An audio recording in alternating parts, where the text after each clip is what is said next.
Hello and welcome to SPM IS Academy. Today we'll analyze important newspaper articles of 31st January 2022. Please note you can download the PDF version of today's newspaper analysis by clicking the link given in the comment section. You can also join our WhatsApp group through the link given in the description section for more study materials. This is the list of the topics that we will be covering from today's newspaper. The first article is taken from editorial segment. It is about Pegasus issue. And this topic is important from our syllabus paper 4 internal security point of view. It is also important from our syllabus paper 3 Indian polity and governance point of view. तो देखिए Pegasus का issue मैंने लगभग 6 महीने पहले जुलाई महीने में cover किया था. उस टाइम में भी ये काफ़ी न्यूज़ में चल रहा था. वापस से ये न्यूज़ में आया है. देखेंगे क्या कारण है. सबसे पहले एक बार ब्रीफली देख लेते हैं, रिवाइज कर लेते हैं कि पेगासस है क्या. तो एक तरीके का ये डिजिटल सर्विलेंस टूल है पेगासस. डिजिटल सर्विलेंस टूल मतलब इसकी मदद से किसी और का मोबाइल फ़ोन, किसी भी थर्ड पार्टी का मोबाइल फ़ोन हैक किया जा सकता है, कंप्यूटर हैक किया जा सकता है और वहाँ से इंफॉर्मेशन निकाले जा सकते हैं इन सरप्टिशियस मैनर, मतलब चोरी छुपे. जिसका मोबाइल या लैपटॉप हैक हुआ उसको पता भी नहीं चलेगा अगर उसके डाटा आप सर्विलेंस कर पाएंगे. तो एक तरीके से आप कह सकते हैं कि जासूसी का जरिया है. और ये पेगासस जो स्नूपिंग टूल है या सर्विलेंस का टूल है, इसको डेवलप किया है इजराइल की एक डिजिटल फर्म NSO ने. जैसा कि मैंने आपको बताया, it can hack mobile phones, computers and leak information to a third party. यानी कि आपका और आपके लैपटॉप में जो भी आपका इन्फॉर्मेशन है किसी और को लेकर के, वो सारा इन्फॉर्मेशन किसी थर्ड पार्टी को ये लीक कर सकता है. Recently through a report released by, अब हुआ क्या था, ये पिछले साल जुलाई यानी कि 2021 जुलाई में ये न्यूज़ में इसलिए था क्योंकि लगभग 1-1.5 साल के डाटा कलेक्शन के बाद दुनिया भर के कुछ मीडिया हाउसेज ने ये पता किया कि पूरे दुनिया भर के अलग अलग हिस्सों में ये पेगासस सर्विलेंस टूल अलग अलग लोगों पे इस्तेमाल किया गया है और उनके डाटा निकाले गए हैं, उनके ऊपर स्पाइंग की गई है या स्नूपिंग किया गया है. तो दुनिया के कम से कम 8-10 बड़े बड़े मीडिया फर्म, जिसमें से न्यूयॉर्क टाइम्स भी था, वॉल स्ट्रीट जर्नल, ये सब ने मिल करके, हमारे यहाँ से इंडियन एक्सप्रेस, इन्होंने मिल करके एक एनालिसिस की थी, एक सर्वे और स्टडी किया, जिससे इन्होंने पता किया कि पूरे दुनिया भर में many individuals have been targeted with help of this digital surveillance tool Pegasus. India के अंदर भी कई सारे इस तरह के इंडिविजुअल्स थे जिनके मोबाइल फ़ोन या लैपटॉप्स को टारगेट किया गया. उसमें तो कई सारे journalist, even union minister, in fact हमारे देश के यूनियन IT मिनिस्टर अश्विनी वैष्णव जी का भी नाम आ रहा था कि इनका भी फ़ोन हैक हुआ था. वो बात अलग है कि जब हैकिंग हुई थी उस टाइम में ये IT मिनिस्टर नहीं थे, ये बाद में IT मिनिस्टर बने हैं. तो भाई हमारे देश के इंफॉर्मेशन टेक्नोलॉजी मिनिस्टर का ही, former election commissioner Ashok Lavasa, Rahul Gandhi, इन तरह के लोगों का, अलग अलग मीडिया पर्सनालिटीज़, अपोजिशन लीडर या बाद में जो लोग मिनिस्टर खुद बने, इन तमाम लोगों के फ़ोन हैक होने की खबर आई थी. लेकिन वो ऑफ कोर्स रिपोर्ट था बस, उस पर बहुत ज़्यादा हम डिपेंड नहीं कर सकते. मामला सुप्रीम कोर्ट में भी गया. सुप्रीम कोर्ट ने एक स्पेशल जांच कमेटी बैठाई to find the substance in the allegation कि क्या सच में लोगों के फ़ोन हैक हुए हैं with help of this Pegasus tool. अब इसमें सबसे बड़ा मैटर ऑफ कंसर्न है क्या? एक तो matter of concern of course है कि लोगों के फ़ोन हैक हुए हैं, वहाँ से डाटा चुराए गए हैं. लेकिन मैटर ऑफ कंसर्न ये है कि ये जो इजराइल की फर्म है NSO, जिसने पेगासस सॉफ्टवेयर बनाया है, उसका कहना है कि वो ये सॉफ्टवेयर बस दुनिया के अलग अलग सरकारों को देती है. It gives this software only to the vetted governments, यानी कि जो जेन्युइन सरकार है, भारत की सरकार, पाकिस्तान, श्रीलंका, किसी भी प्राइवेट एजेंसीज को ये अपना पेगासस सॉफ्टवेयर नहीं देती हैं. तो इसका मतलब ये है कि अगर हमारे देश के अंदर इंडियंस के मोबाइल फ़ोन या लैपटॉप्स हैक हुए हैं with help of Pegasus software, तो वो या तो हमारी सरकार खुद इस्तेमाल कर रही है या किसी दूसरे देश की सरकार हमारे इंडियन सिटीजन्स के ऊपर इस्तेमाल कर रहे हैं. दोनों ही केस में it's a matter of grave concern. अगर हमारी सरकार इस्तेमाल कर रही है तो it is a matter of right to violation of it's matter of violation of our fundamental rights, specially right to privacy guaranteed under article 21. लेकिन अगर कोई दूसरे देश की सरकार हमारे देश के सिटीजन्स की स्नूपिंग कर रही है तो in that case it is a matter of national security. तो ये मामला तो पिछले साल ही निकल के आया था. तो इसी कारण से अगस्त 2021 में हमारे आईटी मिनिस्टर अश्विनी वैष्णव साहब ने कहा था कि Indian government has not indulge into any kind of illegal surveillance of Indian citizens. तो भाई हमने तो ऐसा कुछ भी नहीं किया, ऐसा उन्होंने उस टाइम में कहा था। उस टाइम में भी इस पर काफ़ी चर्चा हुई थी कि तब तो ये और भी गंभीर मामला है, यानी कि किसी दूसरे देश की सरकार ने हमारे सिटीजन्स के, हमारे देश के लोगों के इन्फॉर्मेशन को हैक किया है। लेकिन अब क्या न्यूज़ निकल के आ रहा है वो देखते हैं। ये तो 6 महीने पुरानी बात थी, फिर से हम आज क्यों इसको डिस्कस कर रहे हैं, क्योंकि न्यूयॉर्क टाइम्स ने 1-2 दिनों पहले ये रिपोर्ट पब्लिश की है जिसमें उन्होंने क्लेम किया है कि भारत सरकार ने 2017 में इजराइल से ये पेगासस डील साइन किया था in the name of defence deal, जिसमें भारत सरकार ने $2 बिलियन पे किए थे इजराइल की इस एजेंसी एनएसओ को। तो मुद्दा ये है कि India had signed A defence deal with Israel in 2017 and had bought this Pegasus software for $2 billion. Naturally अब अपोजिशन पार्टीज तो इस पर प्रोटेस्ट करेंगी ही। तो अब आज पार्लियामेंट में भी, आज बजट सेशन था, पार्लियामेंट में भी पूरा बवाल मचा हुआ है। अगर आप थोड़ा बहुत भी न्यूज़ देख रहे हैं तो कई सारे एमपी सस्पेंड हुए because now opposition party are saying कि it is death of democracy, it is treason. हमारे देश की सरकार ने डेमोक्रेसी को पूरी तरह से मार दिया। अगर अपोजिशन लीडर्स को, आप सबके इन्फॉर्मेशन अगर आप हैक कर रहे हैं, लीक कर रहे हैं by using some illegal software, अगर ऐसा हुआ है तो, and that too you have used the government exchequer, द money paid by the taxpayers to buy this software and you are using it for your own vested interest, so it is a kind of treason, it is death of democracy। जरा भी इस कारण से अलग अलग opposition party के जो MPs हैं वो प्रोटेस्ट कर रहे हैं। अब देखते हैं आगे जो सुप्रीम कोर्ट ने कमेटी बैठाई थी इस पेगासस मामले में, उसका क्या फाइंडिंग आता है और अल्टीमेटली ये मैटर कहाँ रीच करता है। वी विल बी सीइंग, इस पे जो भी फर्दर डेवलपमेंट्स होंगे वो मैं कवर करूँगा। एक बार ब्रीफली ये भी समझ लेते हैं कि क्या भारत सरकार के पास कोई अधिकार है स्नूपिंग करने का, यानी कि लोगों के ऊपर निगरानी रखने का, स्पाइंग करने का ऑन थ्रू डिजिटल प्लेटफॉर्म्स, जो इस केस में हुआ है। तो क्या भारत सरकार के पास ये अधिकार है, वो जानते हैं। तो देखिए, section 5 of telegraph act of 1885 and section 69 of information technology act of 2000 allowed surveillance. तो कुछ हद तक सर्विलेंस किया जा सकता है, but only in case of national security. तो जब भी देश की आंतरिक सुरक्षा का मामला हो, नेशनल सिक्योरिटी का मामला हो, तभी जा कर के आप हमारे सिटीजन्स की इंफॉर्मेशंस की स्नूपिंग कर सकते हैं, सर्विलेंस कर सकते हैं, अदरवाइज नॉट। तो इस पर्टिकुलर केस में अगर इतने सारे लोगों के इतने सारे लोगों के गैजेट्स अगर हैक हुए हैं तो ये ऑफकोर्स ये मामला तो नेशनल सिक्योरिटी का तो नहीं लग रहा है। So let us see where it develops. The next article is taken from international segment. It is about India-Oman ties. This topic is important from our syllabus paper 3 international relations point of view.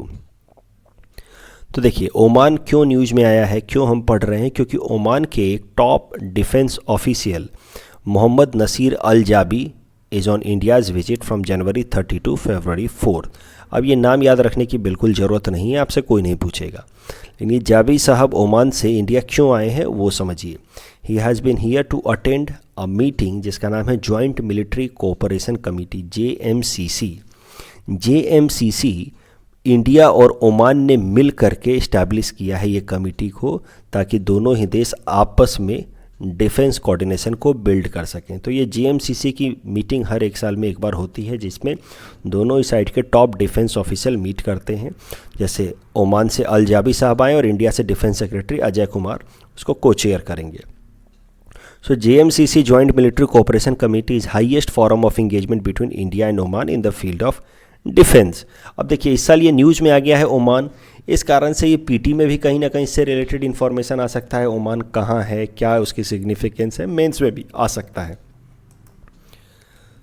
तो significance of Oman एक बार समझिए। देखिए, India और Oman का mainly military cooperation में दोनों के अच्छे संबंध हैं। So both have strong ties as far as military cooperation is concerned.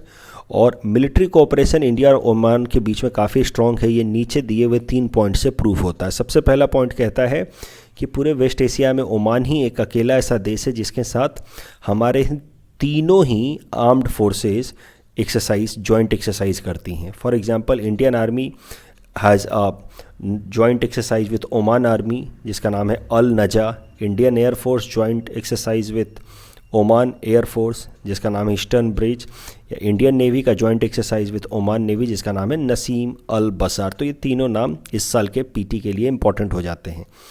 उसके अलावा एक्सेस टू दक्कम पोर्ट, तो यहाँ पे देखिए ओमान का है दक्कम पोर्ट। वैसे ओमान की कैपिटल सिटी है मस्कट, लेकिन यहाँ पे है दक्कम पोर्ट या पोर्ट दक्कम।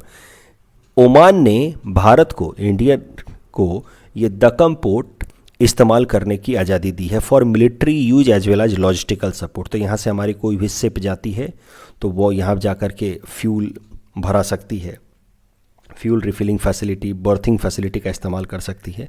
तो ये होता है लॉजिस्टिकल सपोर्ट। उसके अलावा मिलिट्री यूज, यानी कि हमारे यहाँ के नेवल शिप्स जा कर के यहाँ पे बर्थ कर सकते हैं, डॉक कर सकते हैं। तो इस तरीके से आप कह सकते हैं कि जो चाइना का बेल्ट, चाइना का स्ट्रिंग ऑफ पर्ल्स ओशन है, इंडिया ओशन में के अंदर इंडिया को घेरने का जो उनका स्ट्रैटेजी है, उसका काउंटर स्ट्रैटेजी में पोर्ट डकम या फिर यहाँ पे चाबहार पोर्ट जो हम लोग ईरान में बिल्ड कर रहे हैं, that could be seen as a counter strategy. At least port Duqm, Chabahar port और यहाँ मुंबई JNPT पोर्ट की मदद से पाकिस्तान के अंदर जो ग्वादार पोर्ट है, जो स्ट्रिंग ऑफ पर्ल्स का हिस्सा हो सकता है, उसको तो हम लोग न्यूट्रलाइज कर ही सकते हैं in case of any kind of future conflicts between countries like India, China and Pakistan. तो मुद्दा ये है कि इंडिया और ओमान के बीच में अगर कुछ संबंध अच्छे हैं तो वो हैं डिफेंस रिलेशंस। तीनों ही आर्म्ड फोर्सेस की हमारी जॉइंट एक्सरसाइज होती है। दक्कम पोर्ट ओमान ने हमें इस्तेमाल करने को दिया है for logistical as well as for military use. उसके अलावा हाल फिलहाल में तो हम देख ही रहे हैं कि दोनों ही देशों के बीच में जॉइंट मिलिट्री कोऑपरेशन कमेटी की अभी मीटिंग हो रही है, तो वो भी एक इम्पॉर्टेंट एस्पेक्ट है। इसी जॉइंट मिलिट्री कोऑपरेशन कमेटी से रिलेटेड ही ये न्यूज़ है कि अल जाबी साहब इंडिया विजिट कर रहे हैं and he will be meeting Ajay Kumar. But वो नाम याद रखने की ज़रूरत नहीं है, ये 3 फैक्ट्स याद रखने की ज़रूरत है टू प्रूव कि India and Oman have a strong defence cooperation. इस टॉपिक के बेसिस पे ये प्रीलिम्स प्रैक्टिस क्वेश्चन हमने आपको दे रखा है। Please attempt this question and you can submit the answer in the comment section.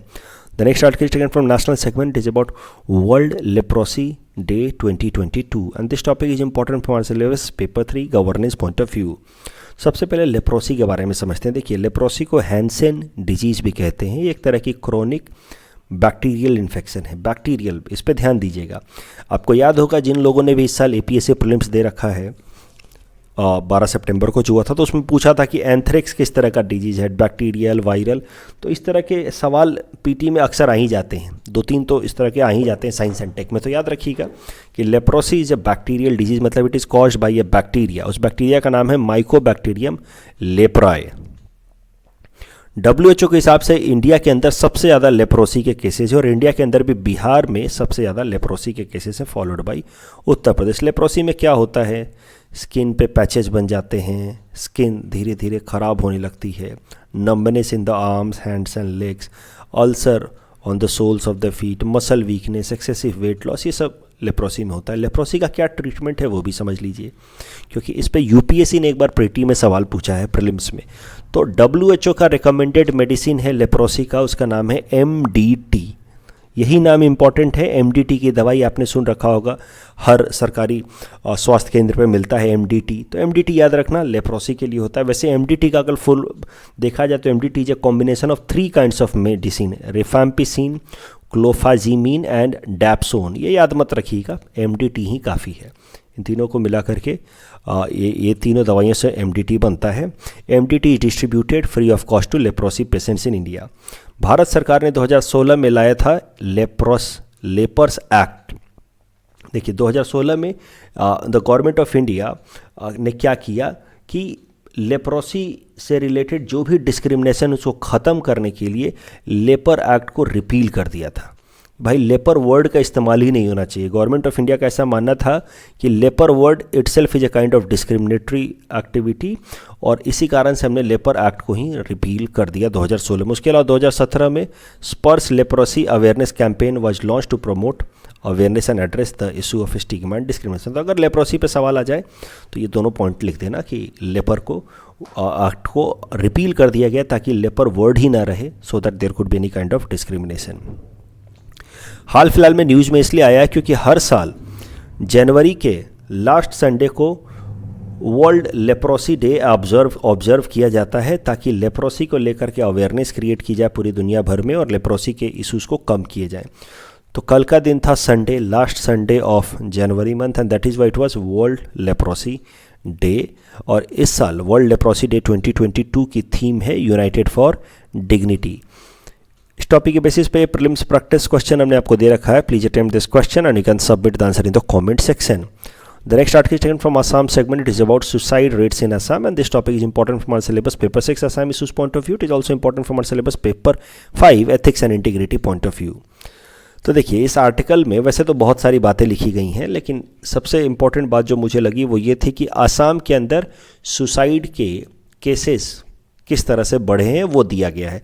तो कुछ डाटा दिए गए हैं, उन डाटा को अगर हम याद रखें तो हम अपने आंसर में उसका इस्तेमाल कर सकते हैं इन ऑर्डर टू प्रूव कि there have been cases of rising mental issues और मेंटल प्रॉब्लम्स इन आसाम। तो ये डाटा याद रखने से आप प्रूव कर सकते हैं कि आसाम के अंदर इमोशनल चैलेंजेस बढ़ रहे हैं। एथिक्स इंटीग्रिटी में भी इस्तेमाल कर सकते हैं, नॉर्मल आसाम गवर्नेंस में भी इस्तेमाल कर सकते हैं। तो डाटा देखते हैं। Assam state contributes about 2.1% of total suicides in India in the year 2020। अगर सुसाइड्स की बात की जाए, ये डाटा ज़्यादा इंपॉर्टेंट है। सुसाइड्स की बात की जाए तो 2020 में 2019 की तुलना में 36.8% ज़्यादा सुसाइड्स हुए हैं। 2019 में सुसाइड्स हुए असम में 2370, जबकि 2020 में सुसाइड्स हुए 3243। ये क्या बताता है? लगभग 37% ज़्यादा सुसाइड्स बढ़ गए इन द ईयर 2020, जो कि कोविड का साल था। तो यानी कि एक बात इससे साफ साबित हो जाती है कि कोविड का सीधा सीधा असर हमारे मेंटल हेल्थ पे भी पड़ा है, क्योंकि suicide is an outcome of poor mental health, right. तो कोविड के साल में सुसाइड रेट्स लगभग 38% तक बढ़ गए। तो ये एक इम्पैक्ट आप लिख सकते हैं कोविड का, that how COVID has impacted our mental health. और ओवरऑल पुअर मेंटल हेल्थ की बात की जाए तो कोविड के कारण तो एक साल में ज़्यादा बढ़ गया है 40% के आसपास, लेकिन हर साल 2500-3000 लोग सुसाइड कर रहे हैं, वो भी बहुत बड़ी बात है। तो ज़रा समझते हैं कि आखिर पुअर मेंटल हेल्थ के पीछे क्या कारण है। एथिक्स एंड इंटीग्रिटी पेपर में इसका इस्तेमाल कर सकते हैं। पहला कारण है मॉडर्न लाइफस्टाइल। जो सोशल मीडिया का एज है, वर्चुअल प्लेटफॉर्म का एज है, इसमें कैसा होता है कि हर आदमी को रिलेटिव पॉवर्टी का फीलिंग आता है, डिप्रेशन का फीलिंग आता है, क्योंकि आपका दोस्त चला जाएगा कहीं, एक कैसे भी करके दुबई चला गया, मान लीजिए सिंगापुर चला गया, वहाँ से फ़ोटो डालेगा कि मैं यहाँ हूँ, मैं वहाँ हूँ। मतलब अलग अलग लोग हैं, अपनी अलग अलग लाइफ को रिप्रेजेंट करते हैं, फेक लाइफ को रिप्रेजेंट करते हैं बहुत बार, फेक लाइफ को on social media platform. It is known as catfishing. तो अपने आप को और उसको देख देख करके लोग सोशल मीडिया प्लेटफॉर्म्स पर डिप्रेस होते रहते कि चलो देखो यार वो कहाँ पहुँच गया, मैं कहाँ रह गया। तो that creates a kind of poor mental health, a kind of depression that ultimately may lead to suicide also. Social stigma and discrimination. बहुत बार कैसा होता है कि थोड़े बहुत जब हम मेंटल इश्यूज़ फेस कर रहे होते हैं, मान लीजिए कि थोड़ा बहुत डिप्रेशन फेस कर रहे हैं, तो हम लोग डॉक्टर से, जो साइकाट्रिस्ट्स होते हैं, उनसे मिलने अवॉइड करते हैं, क्योंकि हमें समाज में कैसा स्टिग्मेटाइजेशन होता है, डिस्क्रिमिनेशन होता है। लोग कहते हैं अगर हम साइकाट्रिस्ट से मिले तो कि आदमी पागल हो गया। And because of that stigmatization, when we have some minor mental health issues, we do not consult to the right professionals, and later on those mental issues build up, augment, and may even become so much difficult for us to overcome. It may force us into depression and that may become suicidal also. तो ये जो discrimination का feeling है, stigmatisation है कि mental health वाले तो हों, जिनका प्रॉब्लम हो तो पागल हैं, इस कारण से भी हमारे देश के अंदर मेंटल हेल्थ इश्यूज़ के ज़्यादा प्रॉब्लम। उसके अलावा career driven mindset of parents तो हैं ही, भाई हमारे बच्चे का 99 मार्क्स क्यों आया, 100 क्यों नहीं आया। एक्सेसिव यूज ऑफ स्मार्टफोन, ये भी एक कारण है कि हमारी स्लीप पैटर्न जब ख़राब हो जाती है। स्मार्टफोन को अगर आप रात को देखते देखते सोने की कोशिश करेंगे तो आपको अच्छी नींद नहीं आएगी। और यही कारण है कि प्रधानमंत्री नरेंद्र मोदी जी ने हाल फिलहाल में मन की बात में कहा था कि हमें मोबाइल फ़ोन, एक ऐसा कमरा घर में बनाना चाहिए जहाँ पे हम मोबाइल फ़ोन, लैपटॉप कुछ भी ना इस्तेमाल करें, और कम से कम वहाँ पे फिर हमें मेंटल पीस मिल सकती है। उसके अलावा ऑफ कोर्स डेमोग्राफिक डिटर्मिनेंट, कुछ ऐसे हैं, gender related inequality, race, religion, caste based inequality, they are also basis behind suicides in India. अब ये सब तो कारण है सुसाइड्स के, वो तो आप लिख ही सकते हैं। एक इम्पॉर्टेंट बात जो आप एथिक्स में या एस्से में लिख सकते हैं वो ज़रा देखिए। आप एथिक्स से किसी न किसी क्वेश्चन में इस तरह का आंसर लिख सकते हैं या एस्से में इस तरह का बिगनिंग कर सकते हैं। ज़रा देखिए रोबोट्स में और हम इंसानों में क्या अंतर है कि robot is just a physical aspect, इसके अंदर अगर कोई इंटेलिजेंस है भी तो वो आर्टिफिशियल इंटेलिजेंस है, मतलब हमने अंदर डाटा फिट कर करके इसको आर्टिफिशियली इंटेलिजेंट बनाया है। बट है तो ये मैटर ही, सोल तो है नहीं इसके अंदर। लेकिन we humans are matter as well as soul. तो हम लोग, ये बॉडी भी हैं हम, और हमारे अंदर की आत्मा या सोल भी हम ही हैं। प्रॉब्लम क्या है कि हम अपने मैटर को तो बहुत सीरियसली लेते हैं, इस बॉडी पार्ट को तो बहुत सीरियसली ले लेते हैं। मान लीजिए कहीं चोट लग गई, कहीं कट गया, कहीं कोई बॉडी पे प्रॉब्लम हो या मैटर पार्ट पे, तो उसको बहुत सीरियसली लेते हैं। बॉडी को अच्छे से हम लोग कवर करके रखते हैं, उसके लिए कपड़े खरीदते हैं, अच्छा हेयर स्टाइल बनाते हैं, तो मैटर पार्ट का हम बहुत ज़्यादा ध्यान देते हैं। लेकिन जो सोल पार्ट है उसका हम ध्यान नहीं देते। मैटर पार्ट के लिए हम जिम जाते हैं, अच्छा अच्छा खाना खाते हैं, लेकिन सोल पार्ट पे ध्यान नहीं देते हैं। सोल का जो खाना होता है वो होता है थॉट, और ख़राब थॉट्स हम अपने मन में बैठने देते हैं, डीप सीटेड रहने देते हैं। वो थॉट जो है bad thoughts, they become a kind of sometimes suicidal also. So we do not take care of the equally important aspect of us, that is soul. हम लोग हाफ एस्पेक्ट जो है मैटर उसका ध्यान देते हैं, और सोल एस्पेक्ट का ध्यान नहीं देते कि हम क्या सोच रहे हैं, क्यों सोच रहे हैं, उन पे हम ध्यान नहीं देते। That is why the mental health conditions deteriorates and sometimes it leads to suicidal tendency. और दिक्कत यह है कि हमारे देश में डॉक्टर से, मेंटल हेल्थ इश्यूज़ वाले डॉक्टर से मिलते भी नहीं हैं, क्योंकि अगर मिले तो स्टिग्मेटाइज किया जाएगा। तो these are the problems behind mental issues in India. कल जो हमने आपको प्रैक्टिस क्वेश्चन दिया था उसका आंसर देख लेते हैं। Reusable launch vehicle test demonstration में ये तीनों स्टेटमेंट सही हैं, so correct answer will be option D.